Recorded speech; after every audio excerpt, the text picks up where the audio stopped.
It's tough being a parent and even tougher when your child is autistic, but we have learned through the last years that it's often better to laugh than cry. Today, we will share how our sense of humor has been the saving grace in our marriage and parenting journeys, and why we encourage other parents to embrace the funny side of things to help restore your hope. Before we get started, don't forget to like, share, subscribe, and hit that notification bell for reminders of upcoming streams. Let's get started. Humor's definitely a side of us that is pretty strong, I would say.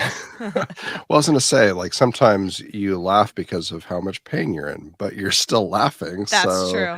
you can't really discount And or sometimes I discredit that. laugh because of how not funny we are, and it's Right. still funny because of how bad it is. Well, I mean, I'm saying this in the most positive way. It helps if you're an idiot, but it's not a prerequisite. So who's the idiot in this situation? Well, no, like, if you're, like, just a dummy and you're, like, making like, I don't know, you make a mistake and you laugh about it, like, it's okay to be, like, an idiot. And I use an idiot in, like, a, like, fun nature way, not, like, anything malicious where I'm calling someone an idiot. I call myself an idiot mostly, That's true. and you call me an idiot, so it's That just is a true. fun-loving word. Embracing idiocy. Exactly. That'll be the sequel podcast. There we go. So first, before we get started, I want to just mention another milestone that we hit that I'm really excited about. We have officially hit over 80,000 listeners of the Embracing Autism podcast. So that is super exciting.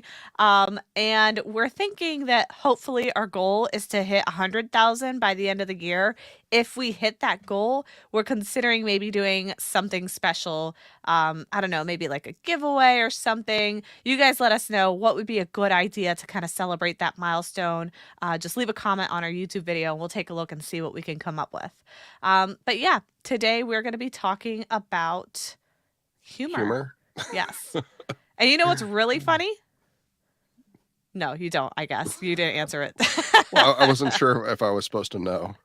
Yeah, that ruined the punchline. Oh, Oh. no, I'm just kidding. So the really bad segue to this next segment, which is just a reminder for all of y'all that we did recently launch the Embracing Autism community, and just wanted to let you know that we do have some pretty cool resources there. We have already had people making use of the free printables that we have, especially the back to school ones, like our student introduction portfolio. We have resources by state, so like different charities, programs local to your state that we're kind of putting together there. We also did our first parent support group that was done through the membership. So that was pretty cool. If any of you guys are interested, again, becoming a member is easy to do. Just go to autismwish.org, click on become a member, and it's just $5 a month, which goes 100% towards supporting Autism Wish and our charitable mission. So everything that you do there will be directly giving back to our programs and us supporting the autism community. So, with that said, I will get back into the funny side of things. Well, I mean, I thought that was funny and hilarious, so haha, haha.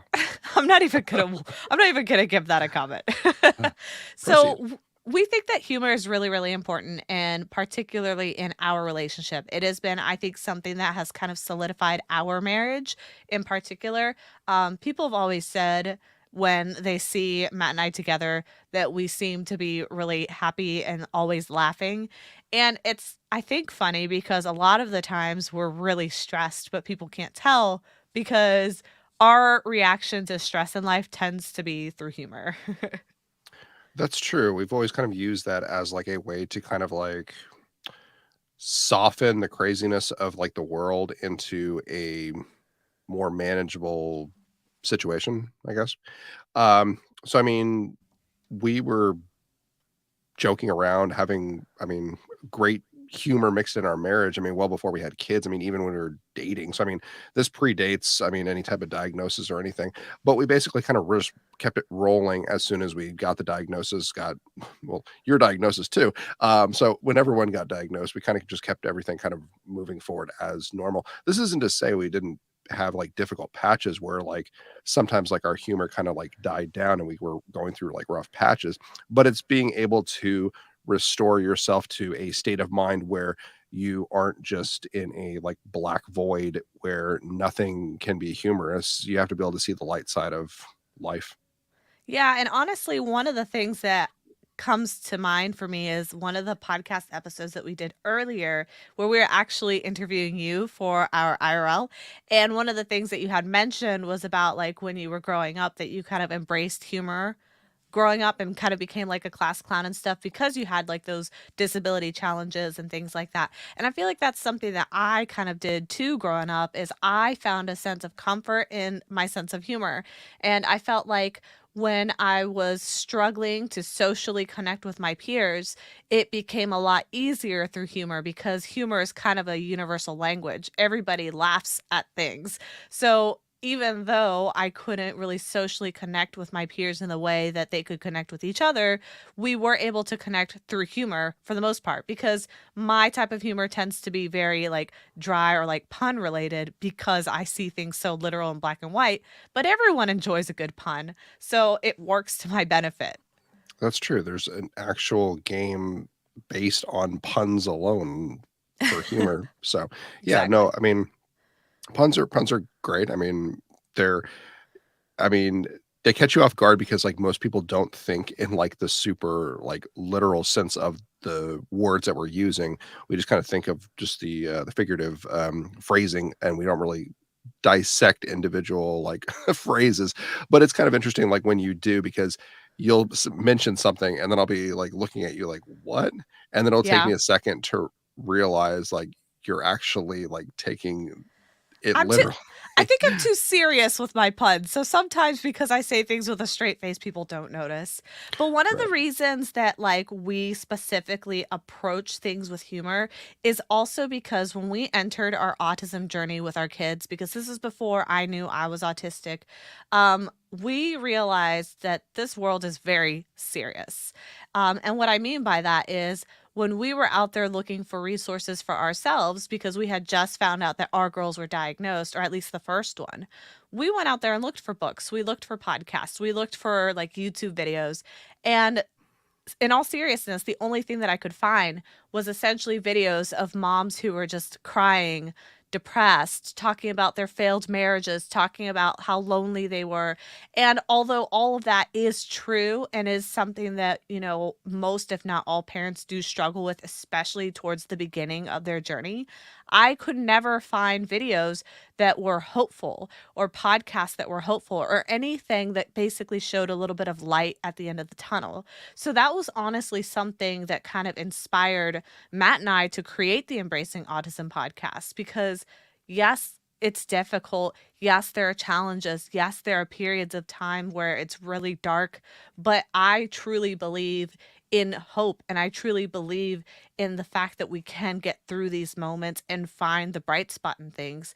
And that is why I think Matt and I do have so much, I guess, cheerfulness and joy in our lives despite having two autistic kids and having our own disabilities and struggles, having what was it, 7 to 9 therapies a week, and no social life. 7 for one, and I think 6 for the other, but Oh, we okay, lost a therapy. so We that's like lost what technically 2. so that's like what, 16 total? 16 therapies a week total? Something like that. Yeah, something like Yeah, so math is not good for us. no, we're not good. Put a dyslexic and an ADHD or autistic together and no math is going to be done.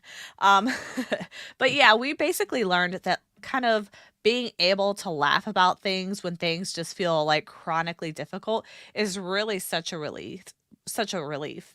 And there's actually science behind that that shows, like, when you are laughing, you are releasing like endorphins and dopamine, all sorts of good stuff in your brain that actually makes you feel better afterwards. So for us, that's just been a practice that we've done where we just try to either consciously or subconsciously, but try to at least make light of as many things as we can within reason.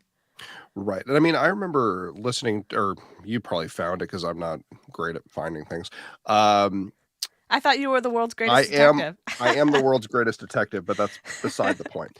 I remember you had found, like, a podcast, and I don't know whose podcast it was or what it was, but I remember them talking, like, just about autism and basically saying, like, they were asking themselves, like, basically kind of, like, asking, like, God, like, "What did I do to deserve this?" And I was like, "Wow, this is getting real dark. This is, like, I don't know, a couple drinks away from, like, Yeah, like topic that we cannot mention. yeah, like, it was getting very, very dark, and I was just like, "Man, the thought that someone would want to do a podcast focusing on that to then spread that to everyone else," I was like, "Man, just the psychological torture, not just for, like I mean, for that person to, like, relive that and hashing that out again, but then to, like, share that and spread that, it just seemed very, like, negative, and I was like, "That's not really helping your fellow parent, mom, dad, human."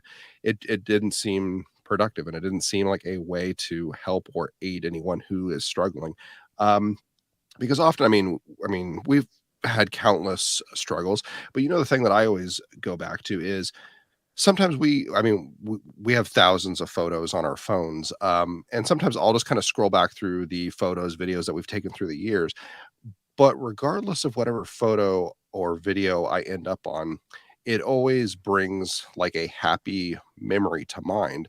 Like, I remember, actually earlier today, my oldest daughter was running around with what's the story of the girl in red? Little Red Little Red Riding Riding Hood. Hood, there we go. The story of the girl in red. She was The wearing Scarlet red. Letter. And ooh, that's another Different story for story. another time. It was red. Um, yeah, she was wearing, like, the little hood for Little Red Riding Hood, and she had worn that for Halloween, like, 2 years earlier. So I showed her on my phone, like, the picture of her as, like, a little two-year-old.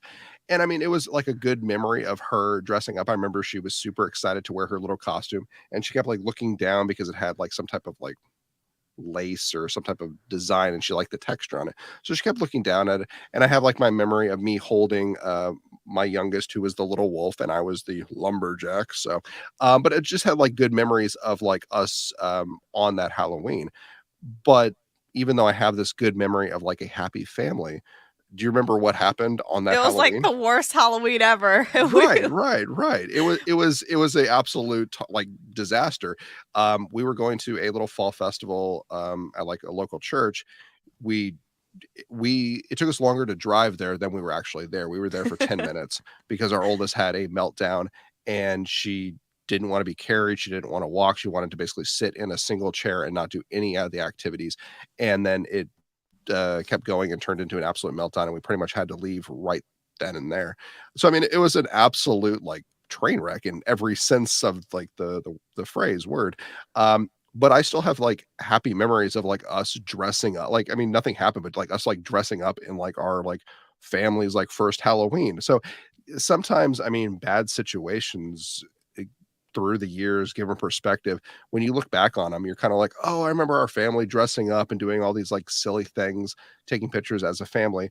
and I kind of overlook anything beyond that. I don't dwell on the negative space and the negative energy of that. You just kind of focus on like the happy moments that kind of happened. Yeah, I honestly have learned to take the negative moments more as learning moments. So whenever we do have moments like that Halloween, what happened? We learned how disastrous it was, and the following Halloween, we took precautions to basically help against that. So like we brought the wagon this time. We brought some like stimming type of things for her. We were able to walk her through the process. Like we prepared for it and we're able to have a great Halloween the following year. So for us, it's very much so always trying to see the positive and the negative because sometimes if you get stuck in the negative, you can't really recover.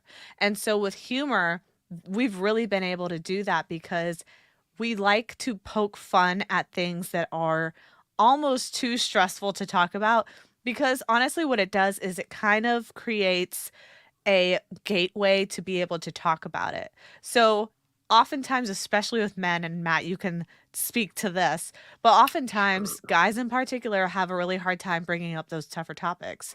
And women, we might have a hard time trying to start that conversation knowing that the guy in our relationship may not be able to talk about that thing. So sometimes humor is like a nice little safe segue to get towards that topic. One example is like, whenever we are in these stressful moments, like let's say it was that Halloween, we can both tell that we are both extremely frustrated. We can both tell that we're just like really at the end of our rope because not only have we gone through like a stressful situation with just trying to deal with the chaos, but we might be physically exhausted because we might have been physically chasing after our kids or we might have been dealing with the, exerting force of pulling them back and they're fighting us. So like you might not just be emotionally exhausted, you might also be physically exhausted.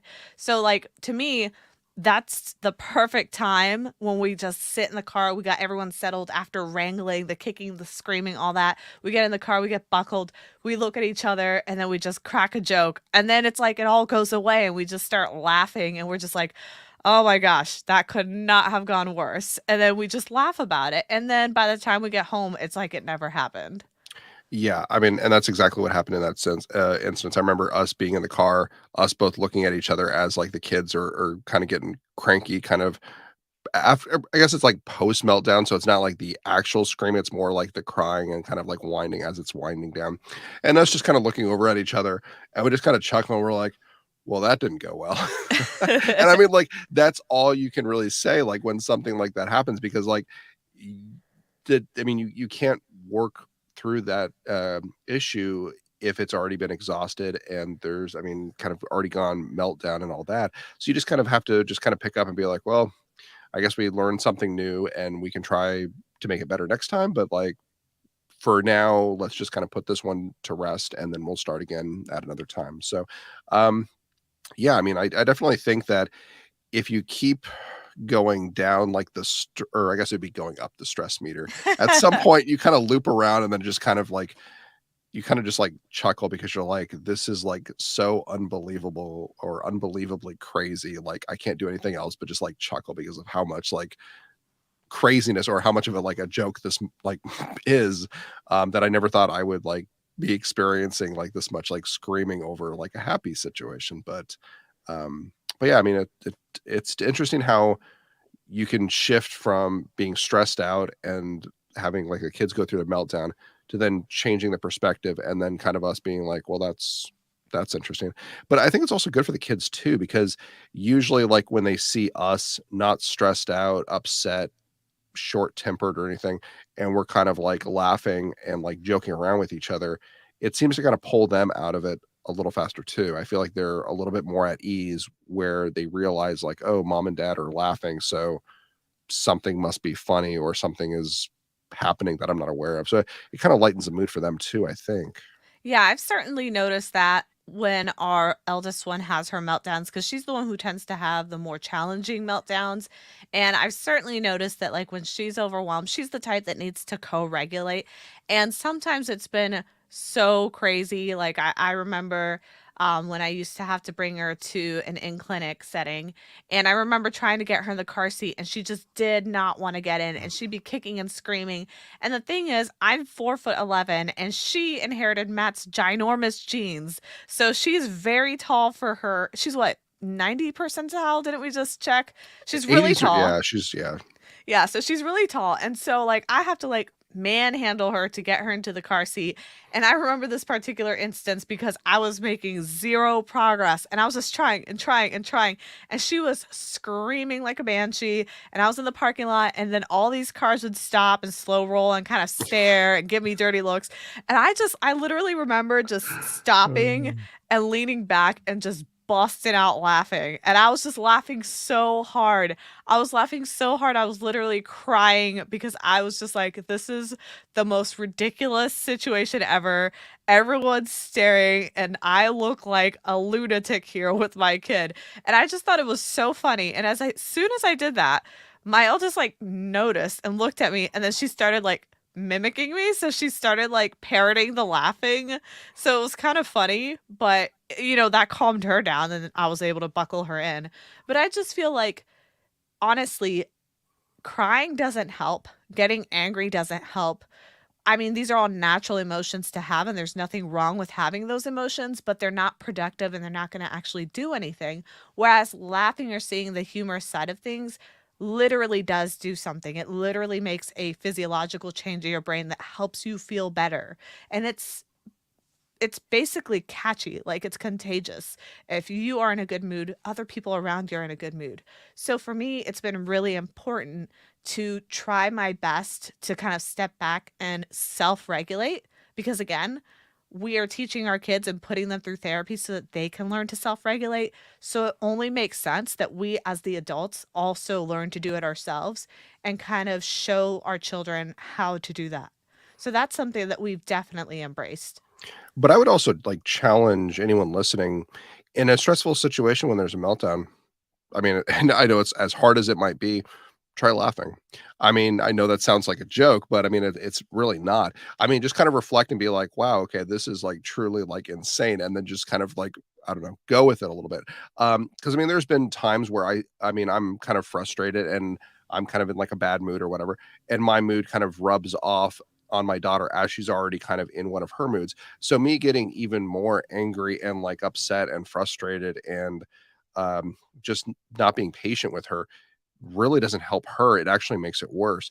And I mean, there's definitely times where we just start laughing and then like we have like silly names that I think they came up somehow, but like banana face for like our oldest. Anytime she hears banana face, she starts laughing. So then we just like call her like, "Oh my gosh, you're being such a banana face." And then she'll like start laughing and then like just kind of saying that she's a banana face or something. So I mean, we could get like little bursts of like humor and then it kind of almost resolves a huge chunk of the meltdown. I mean, it won't completely go away like just snapping your fingers, but I mean, it improves the situation to an extent. So, I mean, I would challenge anyone listening that maybe humor might be a positive way to go. If you haven't been able to resolve any meltdowns or difficult situations, try laughing.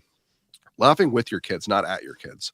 I've You can learned laugh at them too, that's fine. well, as long as they don't know, as long as they think that you're No, yeah. laughing with them, even though they're screaming and crying on the floor.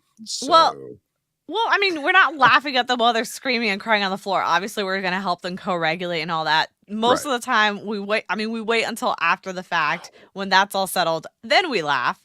So right. we're not laughing at them, just wanna clarify that. But we're laughing at the situation, the chaos of the moment. And go Well, I ahead. was gonna say, usually it's when they're winding down, like, not obviously laughing when they're screaming, like, their head off. You have to kinda wait until they're, like, winding down, kind of starting to come out of it. Otherwise, yeah, I don't think that would do much of anything. Um, Yeah. But like I mentioned, it's oftentimes, and I totally get it, very difficult to laugh when you're in the midst of something really stressful or frustrating. I completely get that. And that's why in those moments when I am kind of at that like hot spot, I just kind of stop what I'm doing and try to like disengage, even if it's just like psychologically disengage for a moment and just like self regulate. So, like when I'm teaching my kid, count to four, take a deep breath, feel your heartbeat. we as the adults and parents have to do similar things. We have to use very similar tactics. And we need to take that moment to just step aside for a second and take those deep breaths. If you want to count, count whatever it is that works for you. If you have a little stimmy toy, use your little stimmy toy, whatever it may be. I use putty. But we need to get ourselves in control to be able to then control the situation. And for me, I have found that once I've taken that like second to do that, it really doesn't take too long. Just a couple breaths, remembering, I'm the parent, they're the child, they need the support. That makes it easier for me to then be like, okay, this is kind of funny. It's really difficult to do it if you are in that like heightened fight or flight mode. So if you're in that heightened sense, you're not going to get to the humor part. You need to first self regulate and then you can get to that point. And also, if your spouse, significant other, whoever else is there, starts laughing, don't take that as like an insult to anything you're doing and just go with it. Yeah. Because sometimes, like, I'll be like frustrated with one of the kids and Leah will be laughing.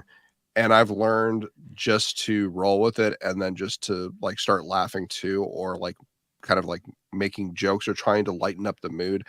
It is more helpful than getting upset with the person who's laughing, because then it's not productive and you're basically just kind of stuck in that mindset where you can't break out of it. So Yeah, I every time we get into that cycle, it's like a 50-50 shot of whether or not I'm gonna get, like, in trouble with you or not. it depends on the day, but usually I'm trying to keep my blood Goose pressure fraba. low. Exactly. Just be at peace with the world. So yes. Yeah, and that actually brings us to another good point is that by using humor, it's really helped us with our marriage because life is stressful outside of even just being a parent to autistic children. I mean, yes, that in itself can bring its stresses, but I think the most challenging aspect sometimes, particularly for parents who are in relationships, is how that stress can spill over into your relationship. So if you're stressed with your kid, but you know that they're your kid and you don't want to let it out on them, you might incidentally end up letting that out on your spouse by accident after the fact. So, what we try to do as best as possible is laugh. We try to kind of diffuse the situation. And that's not to say we're not mad. I mean, we will look at each other and we will have this really mad look on our face. It will just kind of stare blankly for a couple seconds and then just bust out laughing. So, it's kind of like testing the waters of like, which way do we want to go with this? And then we're like, okay, fine, we'll laugh. There we go. Laughter is the best medicine. Yeah. And I know that that's hard for some people. So, like, some people can't just laugh naturally when they're under stress. So, if that's the type of person that you are and you're just thinking, like, there's no way I could laugh in this situation, I can't. I'm too stressed. I'm too frustrated. I'm too overwhelmed. I totally get it. I think in those situations, that's when you can adapt some assistance. Pull up a YouTube video on your cell phone and look up some stand-up comedy or like a movie that you really like that's like a rom-com or something and just watch some funny clips or read some funny memes and just kind of try to get the humor in that way so that you can at least get that kind of like self-regulation piece in and lighten the mood for yourself because even if you can't do it yourself, if you are putting yourself in that sort of environment, it can still have like a similar effect.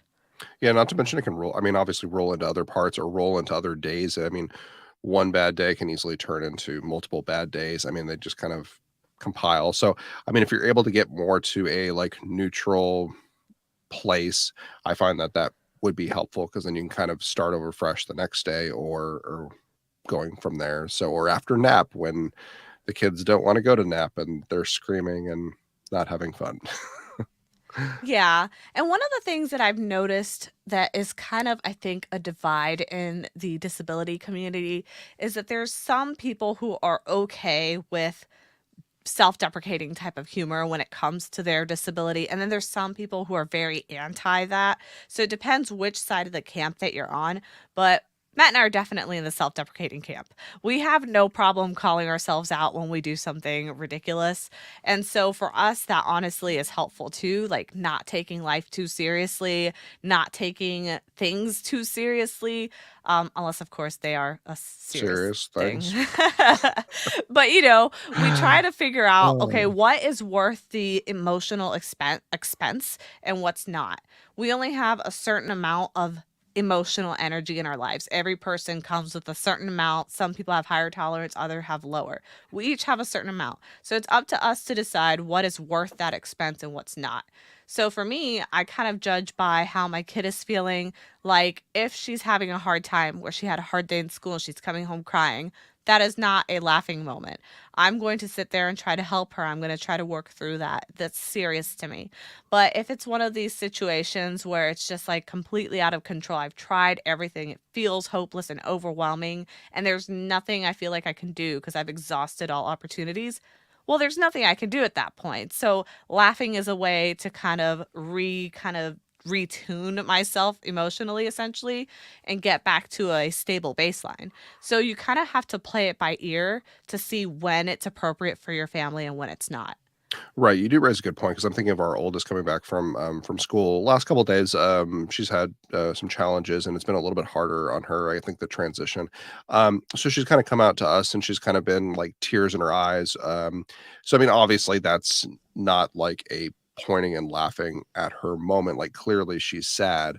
So I mean, you do have to gauge what the situation is, and then adapt to the situation accordingly. So obviously, in a situation when she's sad, or you can see that she's really like struggling with a sensory situation, it's always best, obviously, to comfort them and make sure that they are able to self-regulate, get them to do like the breathing exercises that I mean we've mentioned countless times in the episodes. But definitely, if it's, I mean, if there's no harm essentially, and like it's, I don't know, a meltdown or tantrum of sorts and it doesn't hurt, then try and find any type of humor that might be there. And again, I want to emphasize we are not in any way, shape, or form encouraging that you make fun of your child. That is absolutely not what we're saying. We're saying making fun of the situation, making light of the situation at hand. So it's not that I'm making fun that my child is melting down because they're in sensory overload. It's more like I'm laughing at the fact that that's happening while I also drop my cell phone under the car while somebody is watching and making fun of me while it started to rain and I'm out just like I'm still outside like that. It's more like when you're watching a movie and it's a comedy, it's like the person who is jinxed and all the bad things happen to them. That's always in a comedy movie. That's never in a serious movie. And it's for a reason because the absurdity is what's funny. So that is what we're laughing at. We are not laughing at the child. Just want to make that very clear. Good point. Good point.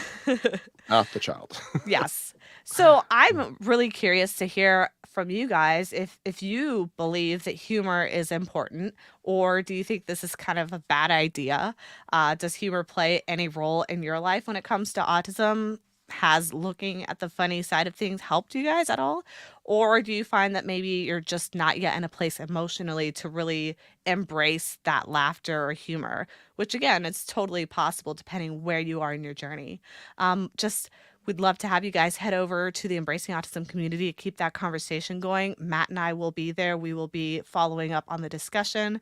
Again, as a reminder, the Embracing Autism community is available by becoming a member on autismwish.org. For as little as $5 a month, your membership is going to grant you exclusive access to behind the scenes content, voice only and video chat rooms, a book club, some discounts from really cool places, and a lot of other things like autism resources, free printables, and of course, direct access to Matt and myself, which can be a pro or con depending on who you are and what you think of us. There you go. You can But go on there and tell us what you really think. exactly, and it's all private, so nobody will know. There we go. Win-win. um, but I also want to emphasize that this $5 a month membership is really a charitable contribution because 100% of it goes towards supporting our channel. We've mentioned some struggles that we've had in the past when I lost my job trying to maintain Autism Wish in the podcast. So we decided to create this as kind of like a fail safe. So should anything happen, we are still able to keep the podcast and the charity programs going. So again, if you just like to help us keep that mission going, visit autismwish.org, click on become a member, and we will hope to see you guys in the chat there to continue this discussion. After party Yeah. of sorts. All right. All right, everybody. Thanks for tuning in. We had a lot of fun talking about fun, and we hope that we didn't annoy you too much with our really terrible sense of humor. There we go. All right. All See right. you later. Bye. Bye.